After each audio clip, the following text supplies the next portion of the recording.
আল্লাহ সুবহানাহু ওয়া তাআলা বলবেন, হাযিহি জাহান্নামুল্লাতী ইউকাযযিবু বিহাল মুজরিমুন, এটাই তো সেই জাহান্নাম। তুমি জালেমরা, তোমরা মুজরিমরা, অপরাধীরা জাহান্নামকে ভয় পেতে না? আরে জাহান্নাম দেখে নিব, জাহান্নাম আচ্ছা ঠিক আছে, মানে বিষয়টা একটা সিম্পলি, এটা বিষয়ই না। আল্লাহ বলবেন, হাযিহি জাহান্নাম, এই যে জাহান্নাম, নাও এখন তোমার সামনে, দেখো দেখি কেমন লাগে। তোমার সামনে এনে হাজির করে দিলাম, এই হচ্ছে জাহান্নাম। সেদিন বোঝা যাবে জাহান্নাম কি জিনিস, জাহান্নাম কতটা ভয়াবহ। সেদিন প্রত্যেক অপরাধীর অন্তর বুঝতে পারবে আমি হচ্ছি এটার অধিবাসী। প্রত্যেক অপরাধীকে চেনা যাবে যে জাহান্নামী, সেদিন তাকে চেনা যাবে। আজকে যেমন আপনি জাহান্নামী, আপনার কাজকর্ম বলে দিবে। আমি বলতে পারবো না যে আপনি জাহান্নামী, আমি এটা বলতে পারবো না যে আপনি জাহান্নামী। হয়তোবা আপনি আমার চোখের সামনে নিরাপদ ব্যক্তিকে খুন করেছেন, কিন্তু আমি বলতে পারবো না আপনি জাহান্নামী। হয়তোবা আপনি সালাত কাজা করেছেন, আমি বলতে পারবো না আপনি জাহান্নামী। আপনি এমন কিছু কাজ করেছেন যার কারণে আমি বলতে পারবো না আপনি জাহান্নামী, ওয়াল্লাহি আমি বলতে পারবো না, কিন্তু কাজটা জাহান্নামী। আপনাকে এটা রিয়ালাইজ করতে হবে, আমি যেটা করলাম এটা জাহান্নামীদের কাজ।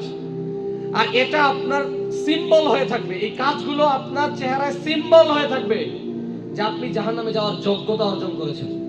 এটা সিম্বল হয়ে থাকবে। ইয়ারাফুল মুজরিমুনা বিসীমাহিম ওয়া ইয়াখুযুহুম বিনাওয়াসি ওয়াল আকদাম। আল্লাহ সূরা রহমাতের মধ্যে বলছেন যে সেদিন জাহান্নামীদেরকে তাদের চিহ্ন দেখে বোঝা যাবে যে এই তো জাহান্নাম, এই হচ্ছে জাহান্নামী। তাদের চিহ্ন দেখে বোঝা যাবে যে কাজ, যে আমলগুলো দুনিয়াতে করেছি এটা আমার চিহ্ন হয়ে থাকবে।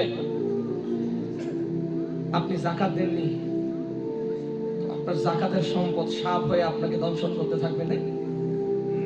আপনি যে 1 হাত জমি, 1 বিঘত জমি আত্মসাৎ করেছিলেন, ওটা 7 তবক মাটি খুঁড়ে সেটা আপনার কাঁধের মধ্যে চাপিয়ে দেওয়া হবে। আপনি মেম্বার, আপনি চেয়ারম্যান, আপনি টিসিবির পণ্য ভোগ করেছেন, আত্মসাৎ করেছেন, আপনি টিন, চাল, গম যা হোক না কেন, রাস্তার টাকা, রাস্তার পিচের টাকা সব আপনার পকেটে ঢুকেছে, অথবা 40% ঢুকেছে, 50% ঢুকেছে, কিন্তু অন্যায়ভাবে আপনার পকেটে ঢুকেছে।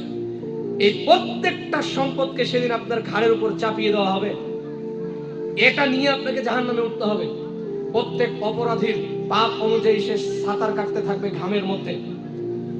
অপরাধী চতুর্দিকে জাহান্নামের আগুন জ্বলতে থাকবে, চতুর্দিকে আগুন জ্বলবে, অপরাধী ভিতরে থাকবে।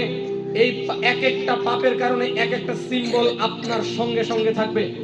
আপনি মিথ্যুক, আপনি কায্যাব, আপনি মিথ্যা বলেন, প্রতারণা করেন, একটা বিশাল সাইনবোর্ড লাগা থাকবে আপনার পিছনে, আপনি মিথ্যুক। এই প্রত্যেকটা সিম্বল নিয়ে সেদিন আমরা বিচার মাঠে উঠবো।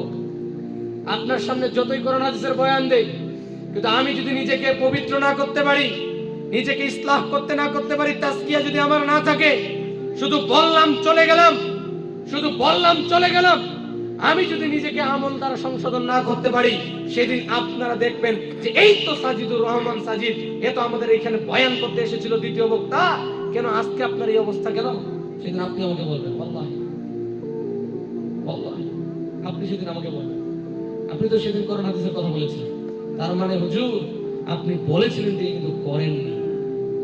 শেখ, আপনি বলেছিলেন কিন্তু নিজে করেননি, কিন্তু করেননি এটা তো আমরা দেখিনি, কিন্তু আজকে প্রমাণিত। অনেকেই বলে মরার পরে কেউ দেখবে না, অনেকে বলে এভাবে, মরার পরে কি কেউ দেখবে আমার কি হচ্ছে? আপনি বুঝেননি, আপনি একটা অপরাধ করলে কয়েকটা মানুষ দেখবে, আপনার গ্রাম, পাশের গ্রামের মানুষ আপনার অপরাধ সম্পর্কে নাও জানতে পারে, অথবা এই মিডিয়ার যুগে কত মানুষ দেখবে, 1 মিলিয়ন, 2 মিলিয়ন, বিলিয়ন মানুষ আপনার হয়তো অপরাধ দেখবে, এই লোকটার একটা গোপন জিনিস ফাঁস, এই লোকটা এই করছে। কিন্তু বিচারের মাঠে এই পাপটাই আদম আলাইহিস সালাম থেকে শুরু করে কিয়ামত পর্যন্ত যত মানুষ এসেছে, আসছে, আসবে, সকল মানুষের সামনে আপনার সামনে প্রেজেন্ট করা হবে যে আপনি এই কাজটা করেছিলেন। রাতের অন্ধকারে কেউ দেখেনি। সেদিন আদম থেকে কিয়ামত পর্যন্ত billions of billions, trillions of zillions people, এই মানুষের সামনে আপনার পাপকে উন্মোচন করা হবে। অতএব মরার পরে কে দেখতে যাবে, এই ধারণা থেকে ভুল নিজেকে ফিরিয়ে নিয়ে আসতে হবে। মরার পরে কে দেখবে মানে, মরার পরে আপনার আল্লাহ, মালাইক, জিন, আপনার নবী মুহাম্মদ সাল্লাল্লাহু আলাইহি সাল্লাম সবাই দেখবে, মুহাম্মদ সাল্লাল্লাহু আলাইহি সাল্লাম আমার নবীও দেখবে যে আমি কত জঘন্য ছিলাম, যে আমার নবী দেখবে। মুখের মধ্যে সাল্লাল্লাহু আলাইহি সাল্লাম তো বলি তার নাম শুনলে, কিন্তু ওই নবী যখন দেখবে আমার এই বান্দা এত নিকৃষ্ট, বলেন নবীর সামনে মুখ দেখাবেন কিভাবে? আমি দেখাবো কিভাবে নবীর সামনে মুখ?